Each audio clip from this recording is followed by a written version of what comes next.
एक बार की बात है, एक शहर में सबल नाम का एक लड़का रहता था। वह अपने जीवन से बहुत निराश था। उसकी निराशा का कारण यह था कि वह अब तक अपने जीवन में कुछ नहीं कर रहा था। उसके माता पिता उसे ताने मारते थे कि तुम्हारे सारे दोस्त कुछ कर रहे हैं, लेकिन तुम अभी भी घर बैठे हो। दोस्तों के बीच भी अक्सर उसका मजाक उड़ाया जाता है। जब वह कहीं जाता था तो लोग उससे पूछते थे कि तुम क्या कर रहे हो। उसे यह बताने में बहुत शर्म आ रही थी कि वह कुछ नहीं कर रहा है। धीरे धीरे उसने रिश्तेदारों से मिलना और लोगों से मिलना कम कर दिया। वह ज्यादातर समय घर में ही रहता है। वह अकेला रोता है और भगवान को कोसता है और अपनी किस्मत को दोष देता है। अब उसे अपना जीवन बोझ लगने लगा। कभी कभी वह सोचता है कि जब वह कुछ करने के लायक नहीं है तो उसके जीवित रहने का क्या फायदा। उसे मर जाना चाहिए। एक दिन वह अपने कस्बे की एक गली से गुजर रहा था। तभी उसने देखा कि एक उपदेशक दुख पर उपदेश दे रहा है। वह भी उसी भीड़ में सबसे पीछे बैठा और गुरु के प्रवचन सुनने लगे। उपदेशक कह रहे थे कि दुख एक शिक्षक के समान है जो हमें जीवन की सच्चाई दिखाता है और जीने का सही तरीका सिखाता है। आप चाहें तो अपने गुरु से जीवन जीने की सीख भी इस रूप में ले सकते हैं दुख, और तुम चाहो तो उसी गम में डूबकर बैठकर रो सकते हो। सबल भी ये सब बातें ध्यान से सुन रहा था, लेकिन उन्हें टीचर की ये बातें पसंद नहीं आई। उन्होंने खड़े होकर कहा कि कुछ भी सिखाने से दुख दूर नहीं होता, दर्द ही होता है। दुख की पीड़ा अनंत होती है। ऐसा लगता है कि इसके बाद कुछ होने वाला नहीं, कुछ मिलता नहीं। मौत भी उसके सामने छोटी लगती है। उपदेशक ने कहा, फिर तुम्हारा दुख क्या है? सबल ने उसके सामने अपनी सारी व्यथा सुनाई और पूछा, क्या मेरे दुख का कोई उपाय है तुम्हारे पास? यह सुनकर शिक्षक मुस्कुराए और कहा कि तुम मेरे पास उस दिन आना जब तुम्हारे जीवन में वास्तविक पीड़ा होगी। मैं तुम्हारी समस्या का समाधान अवश्य करूंगा। यह कहकर गुरु वहां से चले गए। सबल ने सोचा, कहीं मेरा दुख सच तो नहीं? क्या मैं जिस दर्द से गुजर रहा हूँ वह नकली है? मेरा दुख कोई नहीं समझ सकता। जब माँ बाप नहीं समझेंगे तो गुरु क्या समझेंगे? अपने दुखों से व्यथित होकर सबल ने फैसला किया कि अब वह कुछ करेगा। उसने एक छोटा सा व्यवसाय शुरू किया, लेकिन उसे सफलता नहीं मिल रही थी। लेकिन उसके परिवार के लोग पूछते हैं कि क्या वह कुछ कोशिश कर रहा है, और वह अपने व्यवसाय में लगा रहा और धीरे धीरे उसे सफलता मिलने लगी। फिर उन्होंने रफ्तार पकड़ी और महज 3 साल में ही वे एक बड़े बिजनेसमैन बन गए। अब सबल के आसपास कई ऐसे लोग थे जो उसकी देखभाल करते थे, जो उससे प्यार करते थे और उसके काम की प्रशंसा करते थे। अब तो उसके घर वाले भी उसकी तारीफ करते नहीं थकते थे। दिन ब दिन उसके मित्रों की संख्या बढ़ती जा रही थी। अब वह अपने जीवन से बहुत खुश था।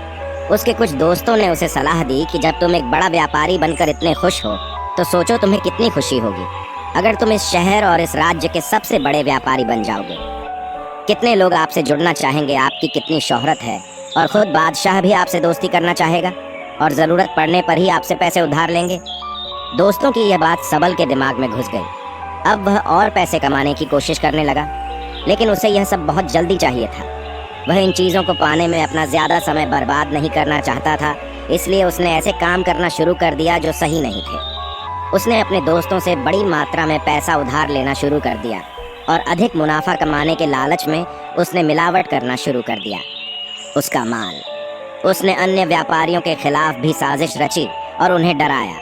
वह वही करता था जो उसके दोस्त कहते थे कि वह इन तरीकों से अधिक पैसा कमा रहा था, लेकिन अब उसके जीवन में शांति नहीं थी।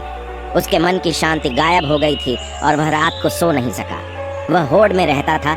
सुख का सब कुछ पाकर भी उसे किसी बात में सुख नहीं मिल रहा था। एक दिन सबल अपनी गाड़ी में कहीं जा रहा था तो रास्ते में उसे उपदेशक का आश्रम दिखाई दिया और वह रुक गया और गुरु के पास गया और कहा कि संत, आपने मुझे कहा था कि जब मेरे जीवन में सच्चा दुख आए तो मेरे पास आना। अब मैं बहुत दुखी हूँ।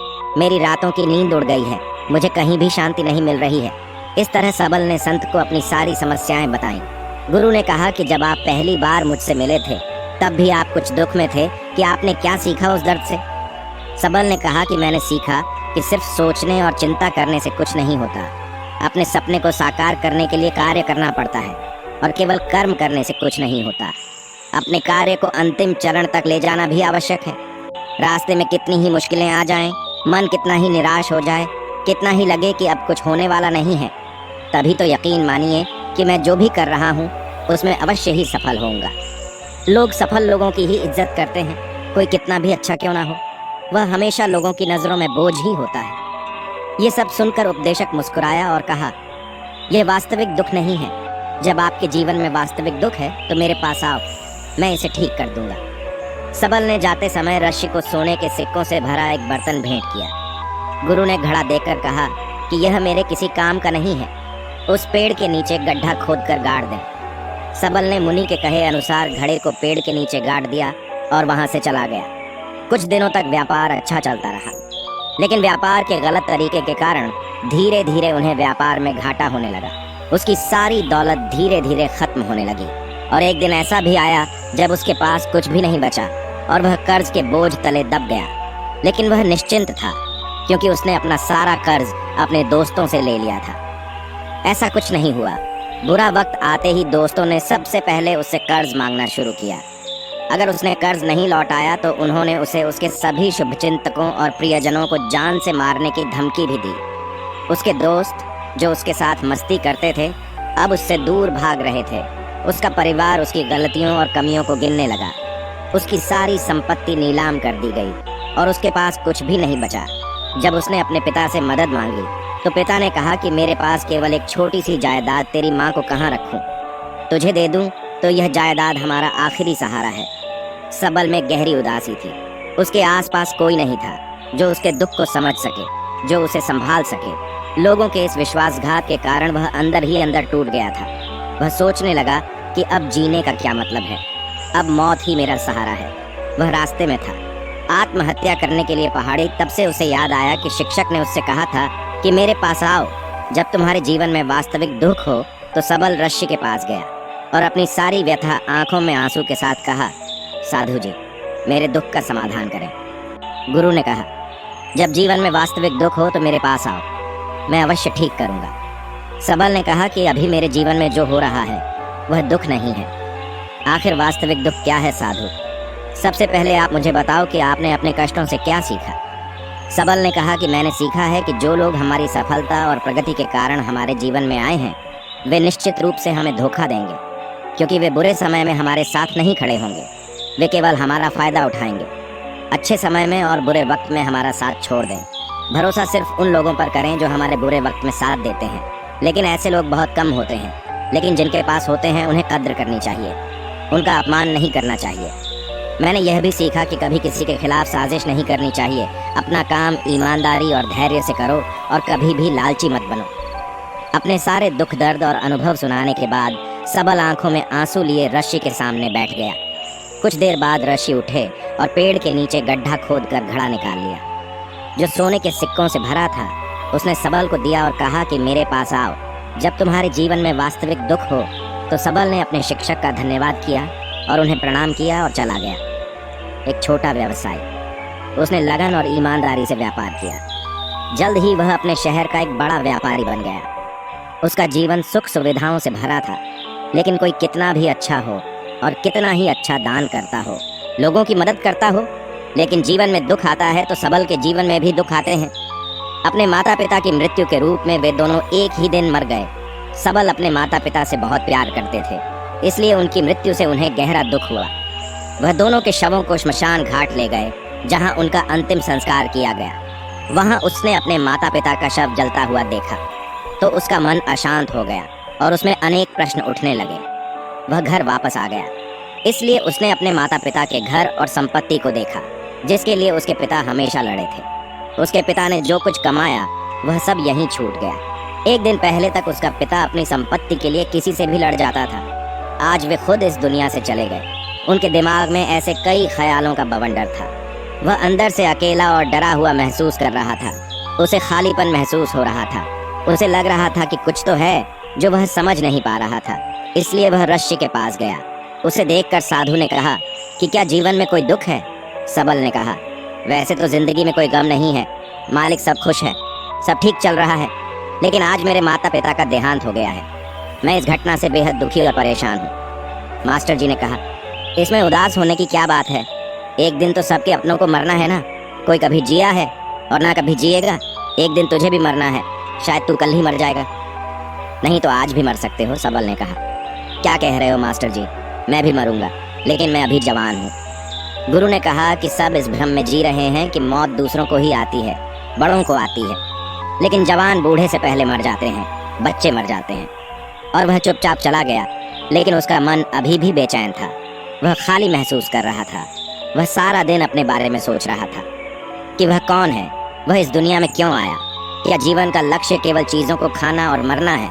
इस तरह के कई सवाल उसके मन में लगातार उठ रहे थे, लेकिन उसे अपने किसी भी सवाल का जवाब नहीं मिल रहा था और उसका दुख दिन ब दिन बढ़ता ही जा रहा था। तभी कुछ दिनों के बाद वह फिर से मास्टर के पास पहुंचा और बोला कि मास्टर जी, मैं बहुत दुखी हूँ क्योंकि मैं नहीं जान पा रहा हूँ कि मैं कौन हूँ और मैं इस दुनिया में क्यों आया हूँ। यह सुन गुरुजी मुस्कुराए और बोले, आज पहली बार तुम्हारे जीवन में सच्चा दुख उत्पन्न हुआ है कि वास्तव में तुम दुख कहलाने के पात्र हो। हम नहीं जानते हम कौन हैं, हम क्यों आए हैं, क्या करें, कैसे करें। सबल ने अपने गुरु से कहा कि उसकी दुर्दशा दूर करो।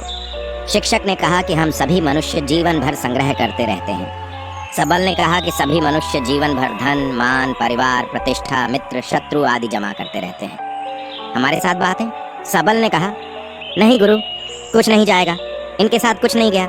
माँ बाप के साथ सब यहाँ छूटा, घर बार, जायदाद, सब कुछ। गुरु ने कहा, अब मेरी बात ध्यान से सुनो। हम इकट्ठा नहीं करते जो इकट्ठा करना चाहिए। इस दुनिया में बातें होती हैं सामने हम, लेकिन हम उन्हें देखने की कोशिश नहीं करते। इस दुनिया में हमें जो कुछ भी इकट्ठा करना है वह खुद है। हमें खुद को इकट्ठा करना है ताकि हम मरते समय एकजुट हो सकें और खुद को पहचानने में सक्षम हो सकें। हम अंदर से बंटे हुए हैं। हम प्यार, नफरत, क्रोध, ईर्ष्या, क्रूरता, धन, पद, प्रतिष्ठा, सम्मान, पहचान, धर्म, जाति में सैकड़ों हजारों ऐसी चीजों और इच्छाओं में बंटे हुए हैं। हम बंटे हुए हैं और टुकड़ों में जीवन जी रहे हैं। इस विभाजन के कारण हमारी चेतना कभी एक नहीं हो सकता। हमारी चेतना शक्ति बिखरी हुई है, इसलिए हमारे पास इतना समय नहीं है ना इतनी ऊर्जा कि हम मुड़कर अपने भीतर झांक सकें। वास्तव में धन, सम्मान और सुविधाओं के अभाव को लोग दुख समझते हैं और जीवन भर जो दुख कहकर रोते रहते हैं और समाधान खोजने की कोशिश करते हैं, वे कभी भी अपना समाधान नहीं खोज पाते, क्योंकि लोग जिसे उदासी कहते हैं वह वास्तविक दुख नहीं है। यह सिर्फ एक आदमी की इच्छा है, उसकी इच्छा जो अपूरणीय है। इसलिए यहाँ व्यक्ति को कभी नहीं मिला ऐसे दुखों का समाधान। इसलिए इन सबसे परे, यदि आप अपने दुखों का अंतिम समाधान चाहते हैं तो पहले खुद को इकट्ठा करें। इस दुनिया से अपनी ऊर्जा वापस लें और इकट्ठा करें और खुद पर ध्यान केंद्रित करें। मौत से पहले खुद को जाने, बिखरे नहीं। सबल ने कहा, तो शिक्षक, चाहिए हम इस दुनिया को छोड़ दें। अपनी सभी इच्छाओं को मार देना चाहिए। किसी से प्यार नहीं करना चाहिए, धन का संग्रह नहीं करना चाहिए, सम्मान की उम्मीद छोड़ देनी चाहिए।